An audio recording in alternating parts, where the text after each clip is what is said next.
In this video, we present the FAST-Hex, a micro-aerial hexarotor that allows to seamless transit from an underactuated to a fully actuated configuration with only one additional control input, a motor that synchronously tilts all propellers. The FAST-Hex adapts its configuration between the more efficient but underactuated coplanar rotors to less efficient but full post-tracking non-coplanar rotors. We will first present the mechanical structure of the FAST-Hex and later in this video demonstrate 3 experimental results. For better understanding, we'll show the mechanics with the help of CAD images. The main structure of the FAST-Hex is a regular ring, on which 6 motor towers are mounted that can actively tilt the rotors. The ring structure hosts a set of axles that are connected via universal joints and are actuated by a single servo motor. In the base of every motor tower is a warm drive giving a high gear ratio, minimal backlash and self-blocking capabilities. Via a lever mechanism, the rotation is transmitted to a swing that hosts the rotor.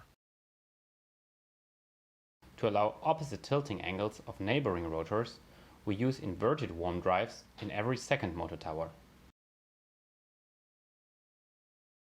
All electronics, including an IMU, a flight controller and the speed controllers for the rotors, are located in the center of the ring, decoupled from vibrations caused by the spinning propellers.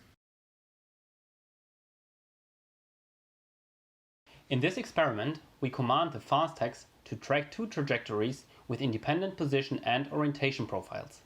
The position trajectory follows a horizontal sine wave, while the orientation trajectory is constantly horizontal.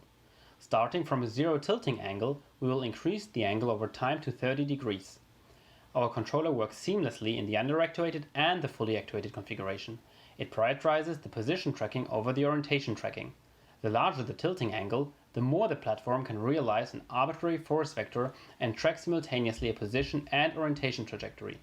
If the required force vector cannot be implemented, the controller adapts the reference orientation such that it complies with actuation constraints. In this experiment, initially the controller has to significantly alter the reference trajectory to output a trackable desired trajectory as the platform is underactuated, making the attitude trajectory fully coupled with the position trajectory. In the plots we depict the reference and actual body position, the tilting angle, the desired trajectory, which is an output of the controller and that gradually approaches the horizontal reference trajectory, the actual orientation, and the motor spinning velocity. In the second experiment, the position trajectory is constant, while the roll angle follows a sine wave with a peak angle of 6 degrees and a frequency of about 0.1 Hz. The pitch and yaw angles remain constant at 0 degree. A standard coplanar multirotor is not able to track a trajectory for roll and pitch while remaining at a fixed location, as multidirectional forces would need to be applied. The trajectory is therefore unfeasible for an underactuated vehicle. As in the previous experiment, the tilting angle is linearly increased from 0 to 30 degrees. As the platform is initially underactuated, the controller is required to adapt the reference attitude trajectory into a trackable desired trajectory. As a consequence, the controller outputs a desired trajectory that is basically constant and horizontal. As soon as the feasible horizontal body force is large enough, thanks to the increasing tilting angle, the FAST-Hex gradually starts to track the reference attitude trajectory. Starting from a tilting angle of 25 degrees, the reference attitude can be fully tracked. The lateral forces required to track the desired rolling motion can now be completely generated by the propellers. The plot in the lower right corner displays the evaluation of feasible forces in body frame. It becomes obvious how the volume of feasible forces increases from a line to an increasingly larger volume while the tilting angle increases. In this last experiment, we present the response of the FAST-Hex and of its controller with respect to external force disturbances. To do this, we attached a rope close to the FAST-Hex center of mass and apply to it a constant force of 4.2 Newton.